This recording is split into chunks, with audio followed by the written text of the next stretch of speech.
Are you curious about bodies, pleasure, and possibilities? And what about curious about what others are up to on the planet when it comes to pleasure, sex, and play? Have you considered what pleasure can do for your life, your body, and your bank account? Do you know something magical, delightful, and out of this world orgasmic is not only possible for you, but totally available to you? If you're ready to be the magical, sexual, sexy beast you know you can be, and you just need the tools to get there, you're in the right place. Now, here's the host of The Pleasure Zone, sensual movement artist, relationship and sex alchemist, Milica Jelenic. Welcome, my sweet, sweet pleasure seekers. Today, I brought a doctor on, because why not? Every once in a while, we bring on some super experts.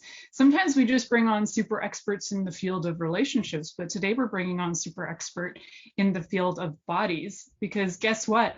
Your body is the thing that has pleasure. So we should optimize these babies and get them happy and healthy and on track. So today we're going to optimize your health and sexual performance with naturopathic Dr. Kolby, who is an amazing dude that I've known for several years. And I just got inspired about a month ago to invite he and his business partner, Dr. Alex, to come on, and we'll be having Dr. Alex on in a month or two, probably. So talking more about more health related things. So Dr. Kolby, for me, is one of these guys. I'm going to give him a bio from my perspective of who I think Dr. Kolby is. I love it.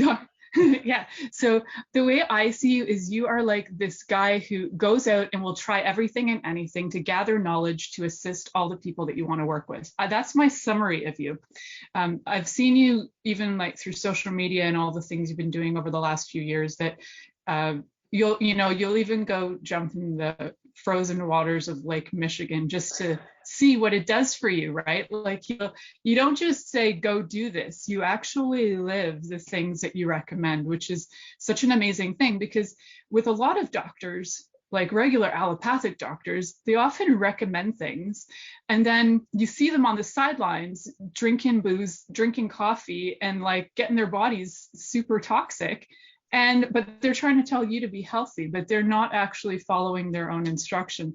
So what I love about you and Dr. Alex is you guys actually follow your own advice as much as you possibly can, and try and live what you're preaching. And to me, that's so key. If you can't live it, and if you haven't lived it, it's not really that easy to facilitate for others. So I know too that you and Dr. Alex too, so together they have something called Haven Holistic, and you can access these doctors from anywhere in the world. You don't have to live in the US, which is where they live, but you can access them from anywhere in the world because of the work they do.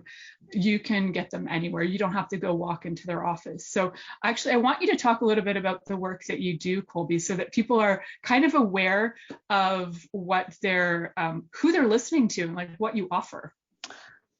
Sure. Yeah. So obviously we own a holistic medical practice, and really what we do is we help to educate and empower all of our patients around what we call the 4 pillars of health. It's mindset, detox, nutrition, and vitality, or what can you do in your life to actually create the conditions for health to allow your body to be optimal. And so everything that we preach and everything that we educate on they're all things that we have implemented or tried to introduce in our own lives, because in my opinion, doctor actually means what? The historical Latin term of doctor means teacher, right? And so from my perspective, to actually create health and to actually concentrate on healthcare, not sick care, we have to educate all of our patients. And for us, I would say it's actually our mission to educate the large population as a whole, so that they can be empowered and educated to know that you're in the driver's seat.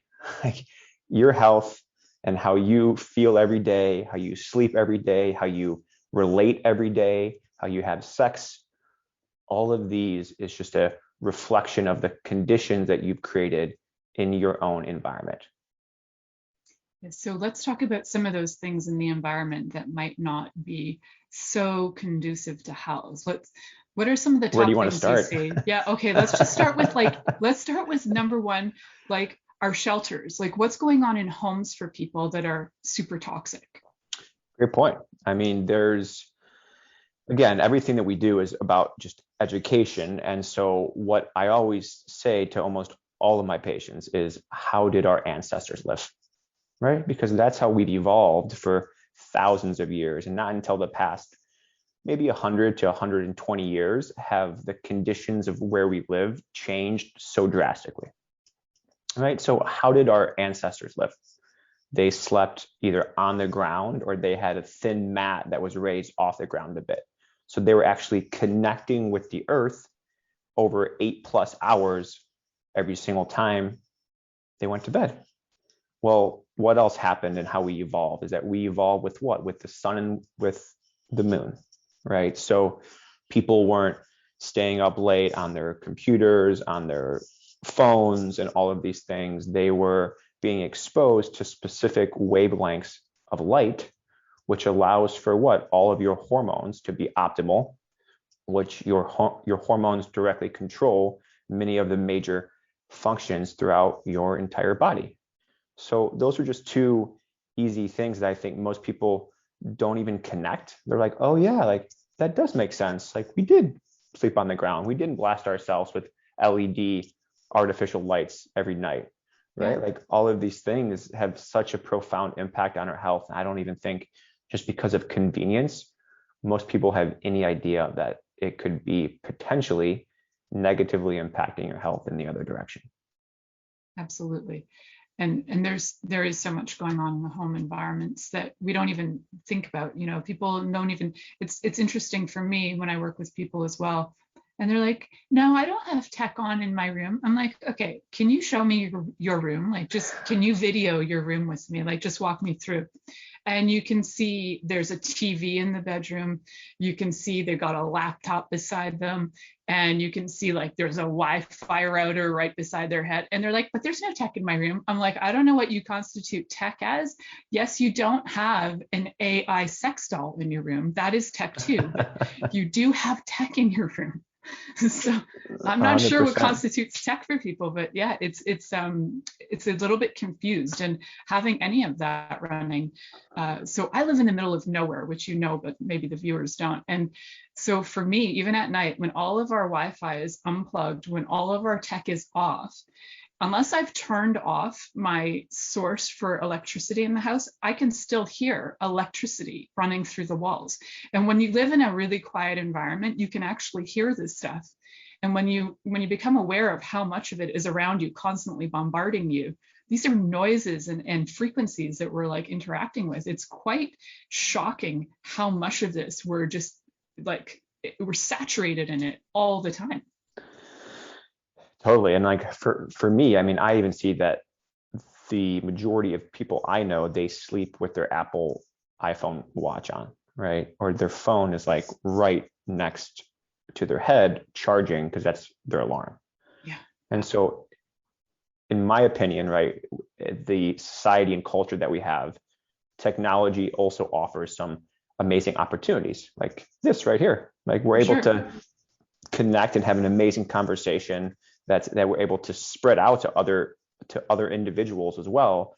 But with that, I think it's just about understanding your own personal exposure and what you can do to basically mitigate that exposure to the highest degree, especially to you with your phone, with your watches, with your computers, with your Wi-Fi, because that's going to be the biggest exposure to all of those frequencies that can potentially negatively impact your health.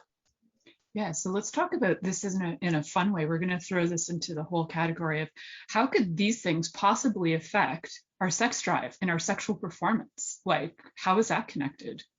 That's a phenomenal question. Yeah. And I think where I always like to start with that is just to talk about just how the body, just like what are the basics, right? I think if we start there, it'll make a lot more sense about how these things can actually impact our health, right? Mm-hmm. So So our hormones, they control many of the glands and organs that happen within all of our body, right? This is all controlled by the autonomic nervous system. These are things that you don't even think about that happens every day, like taking a breath, like digesting your food, falling asleep, right? Like all of these things you aren't like, digest my food. Like that just automatically happens, right? Which is why it's called the autonomic nervous system.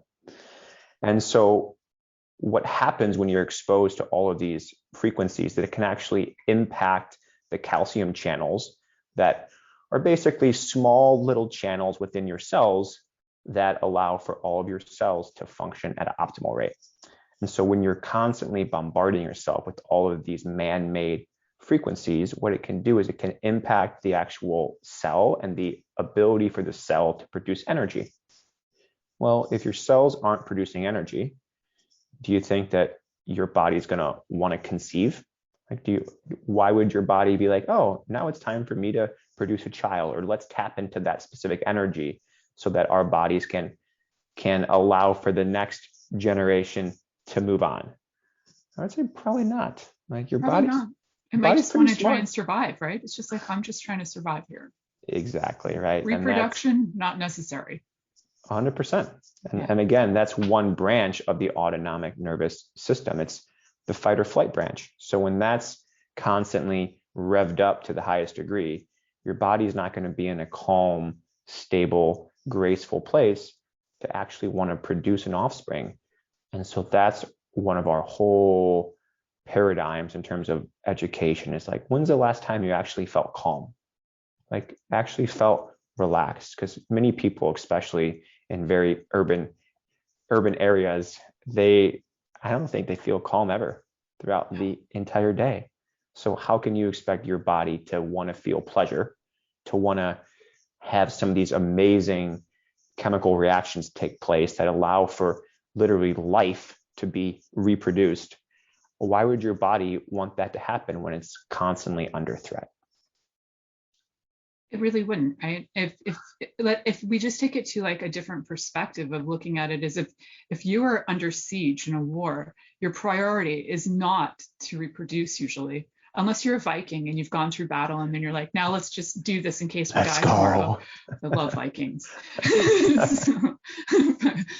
But otherwise, they're probably, the target is, let's get through this battle and see how we survive and see if we can actually have life after this. We don't really usually look at our lives and our health in terms of we're under siege, but we actually are under siege, not just from these things we're talking about tech-wise, but we're also going to talk about nutrition on this show as well, because Dr. Kolby works a lot with nutrition in their practice, and a lot of other things, but we're going to talk about that as well, because we can definitely put our bodies under siege with different types of foods too that we're eating that might not be happy and healthy for us. So one of the things that we talk about a lot on this show too, Kolby, is traumas and like how they affect the autonomic nervous system as well, and how that impact gets you in fight or flight, and maybe you never get out of it.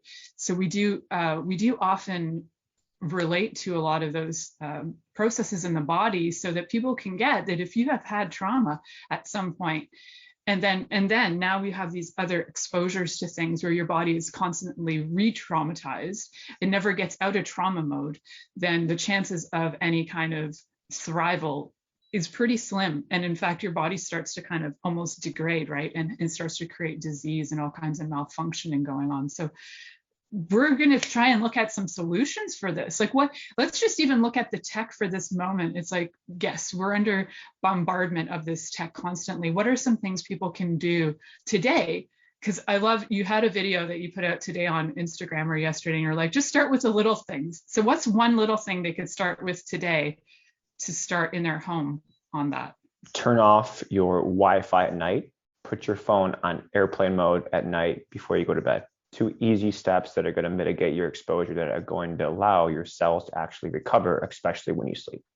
Yeah, that's a super easy one. And there's more to be added, but that's a super easy one to start with. I fully agree. It's one of the first things I tell people when they come to me, is like, just turn off your effing Wi-Fi to make it easy. So awesome. So I think one of the other things to keep in mind is that a lot of people actually have a fear of turning off their Wi-Fi. Like if they do it, what if their alarm doesn't go off, or all these other things that might happen? Like, oh my God, I need to have my sound machines going, or I need to listen to meditations while I'm sleeping, or I can't sleep. So what is going on for a body that actually requires that kind of level of stimulation that they swear they can't sleep without it? That's a really good question. And I would say for me to answer that, I probably have to hear the person's story first and really try to like uncover what that means for that person. But as just a general comment, I would say that similar to caffeine, right? If you've ever been on caffeine and then stopped, your first, I don't know, anywhere between like 3 to 7 days, you're like, oh my gosh, how do I do this? And then what's interesting is that after a while of you being off caffeine, you tend to have more energy throughout the day because you aren't pushing the body in specific directions that it doesn't necessarily want to go in. And I think similarly to the conversation about stimulation, whether it be the sound machine or whether it be constantly on your phone, on social media, all of these things, it's about just coming from a place of self-compassion and awareness and really uncovering what do we need as humans to thrive. I think